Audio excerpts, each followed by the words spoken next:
All welcome back to Shalini Gowda vlogs. ಇವಾಗ time 4:28 ಆಗಿದೆ, ನೋಡ್ತಾ ಇರ್ಬೋದು. ಇವಾಗ ಎದ್ದಿದ್ದೀನಿ. ನಮ್ಮ ನಾದಿನಿಗೆ 5:30 ಕ್ಯಾಬ್ ಇದೆ. ಸೊ ಇವಾಗ ನಾನು ನಮ್ಮ ನಾದಿನಿ ಇಬ್ಬರು ಎದ್ದಿದ್ದೀವಿ. ಇವಾಗ ನಮ್ಮಿಬ್ರಿಗೂ ಬಿಸಿನೀರು ಕಾಯಿಸ್ಕೊತಾ ಇದ್ದೀನಿ. ಬಿಸಿನೀರು ಕಾಯಿಸ್ಕೊಂಡು ಇಬ್ರಿಗೂ ಒಂದೊಂದು ಗ್ಲಾಸ್ಗೆ ಹಾಕ್ಕೊಂಡು ಅವಳಿಗೆ ಲೆಮನ್ ಜ್ಯೂಸ್ ಹಾಕ್ಕೊಡ್ತೀನಿ. ನಾನು ಪ್ಲೇನ್ ಹಾಟ್ ವಾಟರ್ ಕುಡಿತೀನಿ. ಇವಾಗ ಅವಳಿಗೂ ಕೊಟ್ಬಿಟ್ಟು ನಾನು ಕುಡಿಯೋಣ ಅಂತ ಕೂತ್ಕೊಂಡೆ. ಇವಾಗ ಕುಡ್ದಾದ್ಮೇಲೆ ಟಿಫನ್ಗಂತ ಬ್ರೆಡ್ ಆಮ್ಲೆಟ್ ಮಾಡೋಣ ಅಂತ ರೆಡಿ ಮಾಡ್ಕೊತಾ ಇದ್ದೀನಿ.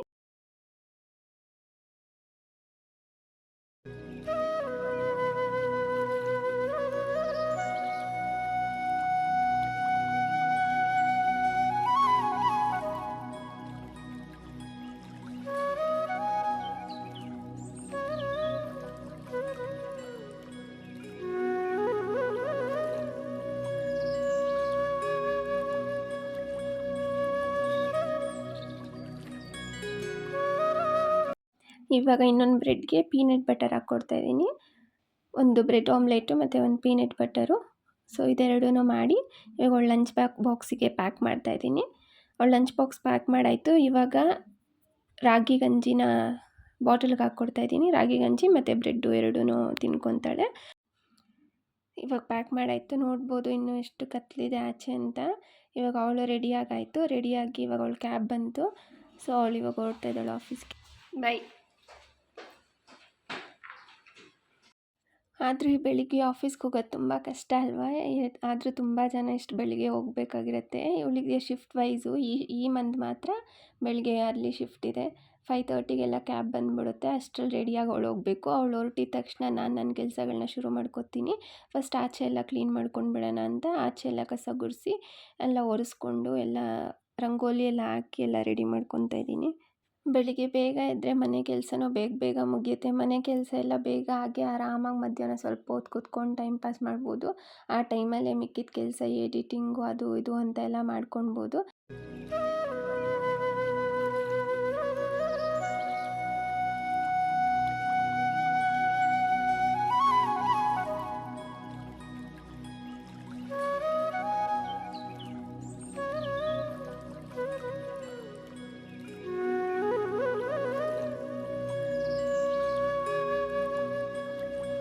ಇವಾಗ ಆಚೆ ಕೆಲಸ ಎಲ್ಲ ಮುಗೀತು. ಇವಾಗ ಸುಮಾರು ಒಂದು 6 ಗಂಟೆ ಆಗಿರಬೇಕು. ನೋಡಿ ಎಷ್ಟು ಚೆನ್ನಾಗಿದೆ ಆಕಾಶ ಎಲ್ಲ ನೋಡೋಕ್ಕೆ. ಸ್ವಲ್ಪ ಹೊತ್ತು ಇಲ್ಲೇ ನಿಂತ್ಕೊಂಡು ಟೈಮ್ ಪಾಸ್ ಮಾಡಿ ಆಮೇಲೆ ಮತ್ತೆ ಕಿಚನ್ಗೆ ಹೋದೆ.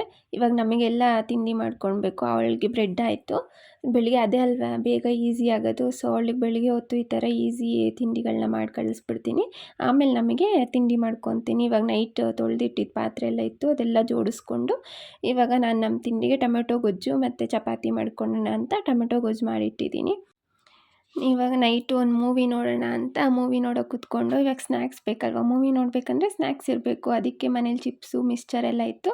ಎಲ್ಲ ಒಂದು ಪ್ಲೇಟ್ಗೆ ಹಾಕ್ಕೊಂಡು ನಮ್ಮ ಅತ್ತೆಗೆ, ನನ್ನ ಹಸ್ಬೆಂಡ್ಗೆ, ನನ್ನ ಮೈದನಿಗೆ ಎಲ್ಲರಿಗೂ ಕೊಟ್ಟು ಇವಾಗ ಹೋಗಿ ಕೂತ್ಕೊಂಡು ಮೂವಿ ನೋಡ್ತಾಯಿದ್ದೆ. ಈಗ ಇದು ನೆಕ್ಸ್ಟ್ ಡೇ ಬೆಳಗ್ಗೆ ತಿಂಡಿ ಎಲ್ಲ ಮಾಡಿ ಎಲ್ಲ ಆಯಿತು. ಇವಾಗ ಮನೆಯೆಲ್ಲ ಕಸ ಗುಡಿಸ್ಕೊಂಡು ಒರೆಸ್ಕೊತಾ ಇದ್ದೀನಿ. ಮನೆಯೆಲ್ಲ ಗುಡಿಸಿ ಒರೆಸಿ ಎಲ್ಲ ಆದಮೇಲೆ ಮಧ್ಯಾಹ್ನ ಅಡುಗೆಗಂತ ರೆಡಿ ಮಾಡ್ಕೊತಾ ಇದ್ದೀನಿ. ಮಧ್ಯಾಹ್ನ ಅಡುಗೆಗೆ ಕಾಳು ನೆನೆ ಹಾಕಿದ್ದೆ. ಸೊ ಕಾಳಿನ ಸಾರು ಮಾಡೋಣ ಅಂತ ಮಸಾಲೆ ಸಾರು, ಅದಕ್ಕೆ ರೆಡಿ ಮಾಡ್ಕೊತಾ ಇದ್ದೀನಿ. ಬೆಳಿಗ್ಗೆ ಎಲ್ಲರೂ ಕೆಲ್ಸಕ್ಕೆ ಹೋಗ್ಬಿಟ್ಟಿರ್ತಾರೆ. ಮಧ್ಯಾಹ್ನ ನಾನು ನಮ್ಮ ಅತ್ತೆ ಇರ್ತೀವಿ. ಇವಾಗ ಅರ್ಲಿ ಶಿಫ್ಟ್ ಇರೋದ್ರಿಂದ ನಮ್ಮ ನಾದಿನಿನೂ ಮಧ್ಯಾಹ್ನ ಬರ್ತಾಳೆ. ಅವಳು ಬಂದಮೇಲೆ ನಾನು ನಮ್ಮ ಅತ್ತೆ ನನ್ನ ನಾದಿನಿ ಎಲ್ಲರೂ ಕುತ್ಕೊಂಡು ಒಟ್ಟಿಗೆ ಊಟ ಮಾಡ್ತೀವಿ. ಅದಕ್ಕೆ ಇವಾಗ ಅವಳು ಬರೋ ಅಷ್ಟರಲ್ಲಿ ಸಾರು ಮಾಡ್ಕೊಂಡು ಬಿಡೋಣ ಅಂತ ಸಾರು ಮಾಡ್ಕೊತಾ ಇದ್ದೀನಿ. ಅವಳು ಬರೋಲ್ಲ ಅಂದರೆ ಅವಳಿಗೆ ಬೇರೆ ಶಿಫ್ಟ್ ಇದ್ದರೆ ಬೆಳಿಗ್ಗೆ ತಿಂಡಿನೇ ನಾನು ನಮ್ಮ ಅತ್ತೆ ಇಬ್ಬರು ತಿನ್ಕೊಂಡು ಬಿಡ್ತೀವಿ. ಮಧ್ಯಾಹ್ನ ಏನು ಮಾಡೋಕ್ಕೆ ಹೋಗೋದಿಲ್ಲ. ನೈಟ್ಗೆ ಒಂದೇ ಸತಿ ಸಾರು ಮಾಡ್ಕೊಂಡು ಬಿಡ್ತೀನಿ. ಮತ್ತು ಬೆಳಗ್ಗೆ ಇರೋದಿನ ನಾನು ನಮ್ಮ ಅತ್ತೆ ಅಡ್ಜಸ್ಟ್ ಮಾಡ್ಕೊಂಡು ಅದನ್ನೇ ತಿಂದುಬಿಡ್ತೀವಿ. ಸೊ ಯಾರೂ ಇರೋದಿಲ್ವಲ್ಲ, ಅದಕ್ಕೋಸ್ಕರ. ಇವಾಗ ಸಾಂಬಾರೆಲ್ಲ ಆಯಿತು. ಇನ್ನೇನು ಬರ್ತಾಳೆ. ಬಂದಮೇಲೆ ನಾವೆಲ್ಲರೂ ಊಟ ಮಾಡ್ತೀವಿ. ನಿಮಗೇನಾದರೂ ಈ ರೆಸಿಪಿ ಬೇಕು ಅಂದರೆ ನಾನು ಶಾರ್ಟ್ಸಲ್ಲಿ ಅಪ್ಲೋಡ್ ಮಾಡಿದ್ದೀನಿ, ಅಲ್ಲಿ ಹೋಗಿ ಚೆಕ್ ಮಾಡಿ. ಸೊ ಇದು ನನ್ನ ಫಸ್ಟು ವ್ಲಾಗು. ಏನಾದರೂ ಮಿಸ್ಟೇಕ್ ಮಾಡಿದರೆ ಪ್ಲೀಸ್ ಕ್ಷಮೆ ಇರಲಿ. ಇವಾಗ ಸದ್ಯಕ್ಕೆ ವಾಯ್ಸ್ ಓವರ್ ಕೊಡ್ತಾಯಿದ್ದೀನಿ. ನನಗಿನ್ನೂ ಕ್ಯಾಮ್ರಾನ ಫೇಸ್ ಮಾಡೋಷ್ಟು ಬಂದಿಲ್ಲ. ಸೊ ಅದಕ್ಕೆ ಇವಾಗ ವಾಯ್ಸ್ ಓವರ್ ಕೊಡ್ತಾಯಿದ್ದೀನಿ. ಇನ್ನು ಮುಂದೆ ಫ್ಯೂಚರಲ್ಲಿ ಕ್ಯಾಮ್ರಾ ಮುಂದೆ ಮಾತಾಡೋಕ್ಕೆ ಟ್ರೈ ಮಾಡಿ. RCB ಮ್ಯಾಚ್ ಇತ್ತು. ಎಲ್ಲರೂ ಕೂತ್ಕೊಂಡು RCB ಮ್ಯಾಚ್ ನೋಡ್ತಿದ್ದು. ನಮ್ಮ ಮನೇಲಂತೂ ನಾವೆಲ್ಲರೂ RCB ಫ್ಯಾನ್ಸು. RCB ಮ್ಯಾಚ್ ಬಂದರೆ ಮಾತ್ರ ಕುತ್ಕೊಂಡು ಬಿಡ್ತೀವಿ ನೋಡೋಕ್ಕೆ. ಇವಾಗ ಆನ್ಲೈನಿಂದ ಸ್ವಲ್ಪ ಐಟಮ್ಸ್ ಬೇಕಿತ್ತು, ಅದನ್ನು ಬುಕ್ ಮಾಡಿದ್ದೆ. ಅದೆಲ್ಲ ಬಂದಿತ್ತು. ಸೊ ಅದನ್ನೆಲ್ಲ ಎತ್ತಿಟ್ಕೊತಾ ಇದ್ದೀನಿ. ಎಲ್ಲ ಒಂದೊಂದಾಗಿ ಎತ್ತಿಟ್ಕೊಂಡು ಇವಾಗ ಫ್ರಿಜ್ಜಿಗೆ ಏನೇನು ಇಡಬೇಕು ಮತ್ತು ಬಾಕ್ಸಿಗೆ ಏನೇನು ಹಾಕಿಡಬೇಕು ಅದನ್ನೆಲ್ಲ ಹಾಕಿಟ್ಕೊತೀನಿ. ಅವಾಗ ತಂದಿದ್ದು ಅವಾಗ ಎತ್ತಿಟ್ಕೊಂಬಿಟ್ರೆ ಈಸಿ ಆಗಿಬಿಡುತ್ತೆ. ಇವಾಗ ಒಂದು 3 o'clock ಆಗಿತ್ತು. ಬೋರ್ ಹೊಡಿತಾಯಿತ್ತು, ಕರೆಂಟ್ ಬೇರೆ ಹೋಗ್ಬಿಟ್ಟಿತ್ತು. ಅದಕ್ಕೆ ನಾನು ನಮ್ಮ ನಾದಿನಿ ಇಬ್ಬರು ಕೂತ್ಕೊಂಡು ಚೌಕಾಬಾರ ಆಡೋಣ ಅಂತ ಆಡ್ತಾಯಿದ್ದೀವಿ. ಯಾರ್ಯಾರಿಗೆಲ್ಲ ಈ ಆಟ ನೆನಪಿದೆ ಹೇಳಿ. ಇವಾಗ ಫೇಸ್ ಪ್ಯಾಕ್ ಹಾಕ್ಕೊಳ್ಳೋಣ ಅಂತ ರೆಡಿ ಮಾಡ್ಕೊತಾ ಇದ್ದೀನಿ. ಒಂದು ಬೌಲ್ಗೆ ಕಾಫಿ ಪೌಡರ್ ತೊಗೊಳ್ಬೇಕು, ಯಾವುದಾದ್ರೂ ಪರವಾಗಿಲ್ಲ. ನನ್ನ ಹತ್ರ ಸನ್ರೈಸ್ ಇತ್ತು, ನಾವು ಅದನ್ನು ಯೂಸ್ ಮಾಡ್ತೀವಿ. ಸೊ ಅದಕ್ಕೆ ಸನ್ರೈಸ್ ಕಾಫಿ ಪೌಡರ್ ತೊಗೊಳ್ತಾ ಇದ್ದೀನಿ. ಅದಕ್ಕೆ ಸ್ವಲ್ಪ ಹಾಲು ಹಾಕ್ಕೊಳ್ಬೇಕು. ಹಾಲು ಹಾಕ್ಕೊಂಡ್ಮೇಲೆ ಎರಡನ್ನೂ ಚೆನ್ನಾಗಿ ಮಿಕ್ಸ್ ಮಾಡ್ಕೊಬೇಕು.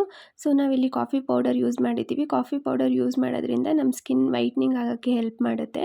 ಆಮೇಲೆ ಎರಡನ್ನೂ ಮಿಕ್ಸ್ ಮಾಡ್ಕೊಂಡ್ಮೇಲೆ ಫೇಸ್ಗೆ ಹಚ್ಕೊಳ್ಬೇಕು. ಫೇಸ್ಗೆ ಹಚ್ಕೊಂಡು ಒಂದು 5-10 ಮಿನಿಟ್ಸ್ ಅದು ಡ್ರೈ ಆಗೋವರೆಗೂ ಬಿಟ್ಟು ಆಮೇಲೆ ಅದನ್ನು ಸ್ಕ್ರಬ್ ಮಾಡ್ಕೊಳ್ಬೇಕು. ಫೇಸ್ ವಾಶ್ ಕೂಡ ಮಾಡ್ಬೋದು. ಸೊ ಇದು ಫಸ್ಟ್ ಸ್ಟೆಪ್ಪು. ಇವಾಗ ಸೆಕೆಂಡ್ ಸ್ಟೆಪ್ ಮಾಡೋಕ್ಕೆ ಒಂದು ಬೌಲ್ಗೆ ಕಡಲೆ ಹಿಟ್ಟು ಮತ್ತು ಅಕ್ಕಿ ಹಿಟ್ಟು ಎರಡನ್ನೂ ಸ್ವಲ್ಪ ತೊಗೊಳ್ಬೇಕು. ಎರಡು ತೊಗೊಂಡು ಮಿಕ್ಸ್ ಮಾಡಿಕೊಂಡು ಬೀಟ್ರೂಟ್ನ ಗ್ರೈಂಡ್ ಮಾಡಿಟ್ಕೊಂಡು ಜ್ಯೂಸ್ ತೆಗೆದಿಟ್ಕೋಬೇಕು. ಆ ಜ್ಯೂಸನ್ನ ಇದಕ್ಕೆ ಸ್ವಲ್ಪ ಹಾಕ್ಕೊಂಡು ಚೆನ್ನಾಗಿ ಮಿಕ್ಸ್ ಮಾಡ್ಕೊಳ್ಬೇಕು. ಬೀಟ್ರೂಟ್ ಯೂಸ್ ಮಾಡೋದ್ರಿಂದ ನಮ್ಮ ಸ್ಕಿನ್ನ ಬ್ರೈಟ್ನಿಂಗ್ ಮಾಡೋಕ್ಕೆ ಹೆಲ್ಪ್ ಮಾಡುತ್ತೆ ಮತ್ತು ಟ್ಯಾನ್ ರಿಮೂವ್ ಮಾಡೋಕ್ಕೆ ಕೂಡ ಹೆಲ್ಪ್ ಮಾಡುತ್ತೆ. ಇದನ್ನು ಇವಾಗ ಫೇಸ್ ಮೇಲೆ 5-10 ಮಿನಿಟ್ಸ್ ಬಿಡಬೇಕು, ಅದು ಡ್ರೈ ಆಗೋವರೆಗೂ. ಡ್ರೈ ಆದಮೇಲೆ ನಾವು ಬೀಟ್ರೂಟ್ ಜ್ಯೂಸ್ ಇಟ್ಕೊಂಡಿರ್ತೀವಲ್ಲ, ಆ ಜ್ಯೂಸನ್ನ ಒಂದು ಸ್ವಲ್ಪ ತೊಗೊಂಡು ಮುಖಕ್ಕೆ ಹಚ್ಕೊಳ್ಬೇಕು. ತುಂಬ ಡ್ರೈ ಆಗಿಬಿಟ್ಟಿರುತ್ತಲ್ಲ, ಸೊ ಇದನ್ನು ಹಚ್ಕೊಂಡ್ರೆ ಒಂದು ಸ್ವಲ್ಪ ಈಸಿ ಆಗುತ್ತೆ ರಿಮೂವ್ ಮಾಡೋಕ್ಕೆ ಅಂತ. ಆಮೇಲೆ ಅದನ್ನೆಲ್ಲ ಹಾಕ್ಕೊಂಡು ಫೇಸ್ ವಾಶ್ ಮಾಡ್ಕೊಳ್ಬೇಕು. ಇವಾಗ ನೆಕ್ಸ್ಟು ಒಂದು ಅರ್ಧ ಸ್ಪೂನು ಹಾಲಿನ ಕೆನೆ, ಫ್ರೆಶ್ ಕ್ರೀಮ್ ಆದರೂ ಪರವಾಗಿಲ್ಲ, ಇಲ್ಲ ಮನೇಲಿರೋ ಹಾಲಿನ ಕೆನೆನೇ ಯೂಸ್ ಮಾಡ್ಕೊಳ್ಬೋದು. ನಾನು ಹಾಲಿನ ಕೆನೆನೇ ಯೂಸ್ ಮಾಡ್ಕೊತಾ ಇದ್ದೀನಿ. ಮತ್ತು ಇವಾಗ ಸ್ಮ್ಯಾಶ್ ಮಾಡಿಟ್ಕೊಂಡಿರುವಂತಹ ಅರ್ಧ ಬನಾನ ತೊಗೊಂಡು ಚೆನ್ನಾಗಿ ಸ್ಮ್ಯಾಶ್ ಮಾಡ್ಕೊಳ್ಬೇಕು. ಸ್ಮ್ಯಾಶ್ ಮಾಡ್ಕೊಂಡಿರೋ ಬನಾನನ ಹಾಕ್ಕೊಂಡು ಒಂದು ಸ್ವಲ್ಪ ಅರಿಶಿನದ ಪುಡಿ ಹಾಕ್ಕೊಂಡು ಚೆನ್ನಾಗಿ ಮಿಕ್ಸ್ ಮಾಡ್ಕೊಳ್ಬೇಕು. ಇವಾಗ ಇದನ್ನು ಫೇಸ್ಗೆ ಅಪ್ಲೈ ಮಾಡ್ಕೊತಾ ಇದ್ದೀನಿ. ಇದು ಫೇಸ್ಗೆ ಅಪ್ಲೈ ಮಾಡ್ಕೊಂಡ್ಮೇಲೆ ಒಂದು 10 ಮಿನಿಟ್ಸ್ ಬಿಟ್ಟು ಡ್ರೈ ಆಗಬೇಕು. ಡ್ರೈ ಆದಮೇಲೆ ಇವಾಗ ಫೇಸ್ ವಾಶ್ ಮಾಡ್ಕೊಳ್ಬೇಕು. ಫೇಸ್ ವಾಶ್ ಮಾಡ್ಕೊಂಡ್ಮೇಲೆ ನೋಡ್ಬೋದು ನೀವು ಸ್ಕಿನ್ನು ಎಷ್ಟು ಗ್ಲೋ ಆಗಿದೆ ಅಂತ. ಸೊ ಇದು 3 ಸ್ಟೆಪ್ಸ್ ಇದೆ. 3 ಸ್ಟೆಪ್ಸು ಫಾಲೋ ಮಾಡಿದ್ರೆ ಈ ಥರ ಸ್ಕಿನ್ನು ಬ್ರೈಟ್ ಆಗುತ್ತೆ. ಈಗ ನೆಕ್ಸ್ಟ್ ಡೇ ನಾನು ಸ್ಕೂಲಲ್ಲಿ ವರ್ಕ್ ಮಾಡಿದೆ, ಅಲ್ಲಿ ಅಚೀವ್ಮೆಂಟ್ಸ್ ಡೇ ಇತ್ತು ಅಂತ ಕರೆದಿದ್ರು. ನಾನು ರೆಡಿಯಾಗಿ ನಮ್ಮ ಸ್ಕೂಲಿಗೆ ಹೋಗಿದ್ದೆ. ಸೊ ಫಂಕ್ಷನ್ ಎಲ್ಲ ಆಯಿತು, ಮುಗಿಸ್ಕೊಂಡು ಬಂದೆ. ಈವ್ನಿಂಗು ನನ್ನ ಫ್ರೆಂಡ್ ಮಗುದು ಬರ್ಡೇ ಸೆಲೆಬ್ರೇಷನ್ ಇತ್ತು. ಸೊ ಬರ್ಡೇ ಸೆಲೆಬ್ರೇಷನ್ಗಂತ ಹೋಗ್ತಾ ಇದ್ದೀನಿ.